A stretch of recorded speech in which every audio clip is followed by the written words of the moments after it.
Hi hello ನಮಸ್ಕಾರ welcome back to my YouTube channel. ಇವತ್ತು ಡಿಫ್ರೆಂಟಾಗಿ ನಾಟಿ ಸ್ಟೈಲ್ನಿಗೆ ಎಗ್ ಚಾಪ್ಸ್ ಮಾಡತ್ತೀನಿ. ನೀವು ಮಾಡಿಲ್ಲ ಅಂದ್ರೆ ಒಂದು ಸಲ ಟ್ರೈ ಮಾಡಿ ನೋಡಿರಿ. ನಾನು ಇಲ್ಲದೇ ಮಾಡತ್ತೀನಿ ಈಗ, ಯಾಕಂದರೆ ಡಿಫ್ರೆಂಟಾಗಿ ಮಾಡಿದ್ರಂತೂ ಒಂಥರ ನಾವು ಕಲ್ತಂಗೂ ಆಗ್ತದ, ಥರ ಟೇಸ್ಟ್ನು ಚೇಂಜ್ ಆಗ್ತಿರ್ತದೆ. ಒಬ್ಬೊಬ್ರಿಗೆ ಒಂದೊಂದು ಥರ ಅಡುಗೆ ಇಷ್ಟ ಆಗ್ತಿರ್ತದಲ್ಲ, ಅದಕ್ಕಾಗಿ ಇವತ್ತು ಡಿಫ್ರೆಂಟಾಗಿ ಮಾಡೋಮಂತೇಳಿ ಮಾಡ್ಲತ್ತೀನಿ ನೋಡಿರಿ. ಸಾಮಾನ್ಯವಾಗಿ ಹೆಂಗದ ಒಂದು 7ರಿಂದ 8 ತತ್ತಿ ಕುದಿಲಕ್ಕೆ ಇಟ್ಟೀನಿ. ಆ ಕಡೆ ತತ್ತಿ ಕುದಿಲಕ್ಕೆ ಇಟ್ಟವಂತೇಳಿ ಒಂದು 3ರಿಂದ 4 ದಪ್ಪ ಪ್ರಮಾಣ ಇಲ್ಲಿ ಉಳ್ಳಾಗಡ್ಡಿ ತೊಗೊಂಡಿನಿ. ಸ್ವಲ್ಪ ಗ್ರೇವಿ ಜಾಸ್ತಿ ಉಣ್ತಿದ್ರೆ ಇನ್ನೂ ಜಾಸ್ತಿ ಹಾಕೋಬಹುದು, ಯಾಕಂದರೆ ಪ್ರತಿಯೊಬ್ಬರು ಸ್ವಲ್ಪ ಗ್ರೇವಿ ಒಂಥರ ಇಷ್ಟ ಆಗ್ತಿರ್ತದೆ. ಅದಕ್ಕಾಗಿ ನೋಡಿರಿ, ಈಗ ಸರಿಯಾಗಿ ಎಣ್ಣೆಗೆ ಸ್ವಲ್ಪ ಉಳ್ಳಾಗಡ್ಡಿ ಈಗ ಫ್ರೈ ಮಾಡ್ಕೊಳ್ತೀನಿ. ಸ್ವಲ್ಪ ಕಲರ್ ಚೇಂಜ್ ಆಗುತ್ತೆ ನಾನು ಹುರ್ಕೊಂಡು. ಆಮೇಲೆ ಇದ್ರ ಜೊತೆಗೆ ಸ್ವಲ್ಪ ಒಂದು ಬೆಳ್ಳುಳ್ಳಿ ಗಡ್ಡಿ ಅಂದರೆ ಒಂದು ಬೆಳ್ಳುಳ್ಳಿ ಪೂರ್ತಿ ಹಾಕಿನಿ. ಆಮೇಲೆ ಸ್ವಲ್ಪ ಹಸಿ ಅಲ್ಲ ಅಂದ್ರೆ ಹಸಿ ಶುಂಠಿ ಸೇರಿಸ್ಕೊಂಡಿನಿ. ಆಮೇಲೆ ಒಂದು 3ರಿಂದ 4 ಹಸಿ ಮೆಣಸಿಕಾಯಿ ಹಾಕ್ಕೊಳತ್ತೀನಿ.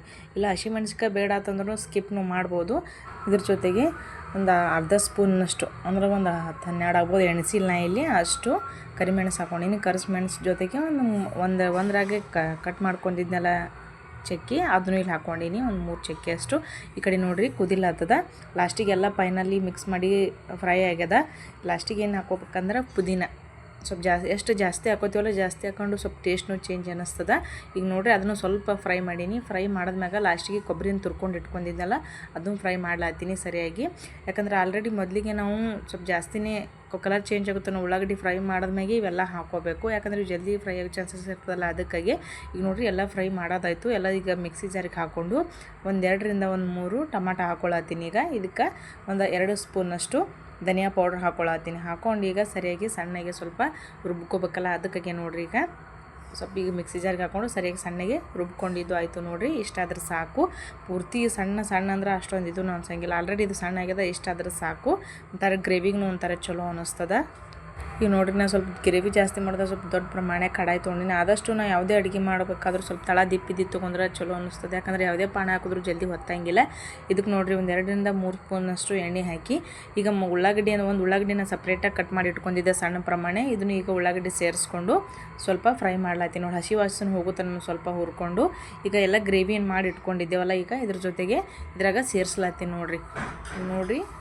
ಸ್ವಲ್ಪ ಗ್ರೇವಿ ಜಾಸ್ತಿನೇ ಮಾಡಿ ನಾ ಇಲ್ಲಿ ಉಳ್ಳಾಗಡ್ಡಿ ಅಷ್ಟೇ ಹಾಕಿನಿ. ಟೊಮೆಟೊ ಯಾಕಂದ್ರೆ ಆಲ್ರೆಡಿ ನಾವು ಮೊದಲಿಗೆ ಮಿಕ್ಸಿ ಜಾರೊಳಗೆ ಏನು ಹಾಕಿರ್ತೀವಲ್ಲ, ಇಲ್ಲಿ ಹಾಕೋ ಅವಶ್ಯಕತೆ ಇರೋಂಗಿಲ್ಲ. ಅದಕ್ಕಾಗಿ ನಾನು ಡೈರೆಕ್ಟ್ ಉಳ್ಳಾಗಡ್ಡಿ ಅಷ್ಟೇ ಸಣ್ಣ ಪ್ರಮಾಣ ಕಟ್ ಮಾಡ್ಕೊಂಡು ಹಾಕ್ಕೊಳತ್ತೀನಿ. ಮ್ಯಾಗ ಸ್ವಲ್ಪ ಗ್ರೇವಿ ಗಟ್ಟಿ ಆಗ್ಯದ ಅಂಥೇಳಿ ಮತ್ತು ಸ್ವಲ್ಪ ಮಿಕ್ಸಿ ಜಾರ್ನಾಗೆ ಸ್ವಲ್ಪ ನೀರು ಹಾಕ್ಕೊಂಡು ಮತ್ತು ಇದ್ರೊಳಗೆ ಸೇರಿಸ್ಕೊಳತ್ತೀನಿ ನೋಡಿರಿ. ಮತ್ತು ಸ್ವಲ್ಪ ಹಾಗೆ ಮೀಡಿಯಮ್ ಫ್ಲೇಮ್ ಒಳಗೆ ಇಟ್ಟೀನಿ ಗ್ಯಾಸ.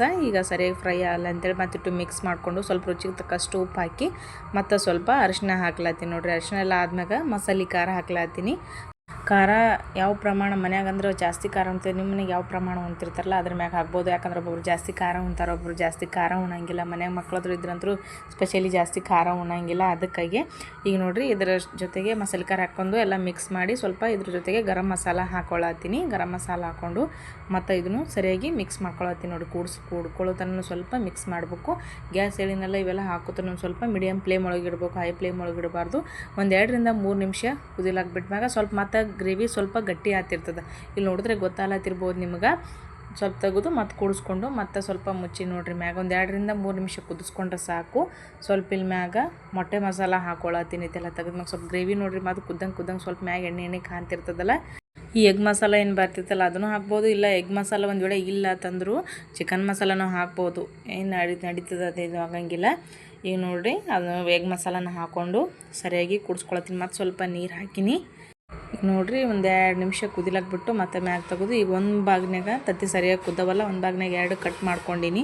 ಯಾಕಂದ್ರೆ ನಾವು ಜಾಸ್ತಿ ಫ್ರೈ ಮಾಡೋ ಅವಶ್ಯಕತೆ ಇರೋಂಗಿಲ್ಲ. ಯಾಕಂದ್ರೆ ಮೊದಲಿಗೆ ನಾವು ಫ್ರೈ ಮಾಡಿ ಮಿಕ್ಸಿಗೆ ಹಾಕಿರ್ತೀವಲ್ಲ, ಗ್ರೇವಿ ಮಾಡ್ಕೊಂಡಿರ್ತೀವಲ್ಲ, ಅವಾಗಿನೇ ಜಾಸ್ತಿ ಚೆಂದಾಗಿ ಫ್ರೈ ಮಾಡಿರ್ತೀವಲ್ಲ. ಇಲ್ಲಿ ಸ್ವಲ್ಪ ಕುದಿಸಿದ್ರೆ ಸಾಕು. ಈಗ ಒಂದ್ರಾಗ ಏನು 2 ಭಾಗ ಮಾಡಿದ್ನಲ್ಲ ಮೊಟ್ಟೆನ ಅವು ಇದ್ರೊಳಗೆ ಸೇರಿಸ್ಕೊಳತ್ತೀನಿ ನೋಡಿರಿ. ಆಲ್ರೆಡಿ ಎಲ್ಲನೂ ಗ್ರೇವಿ ಆಗಿದೆ, ಜಾಸ್ತಿ ಏನು ಕುದಿಸಿಲ್ಲ ಇಲ್ಲಿ.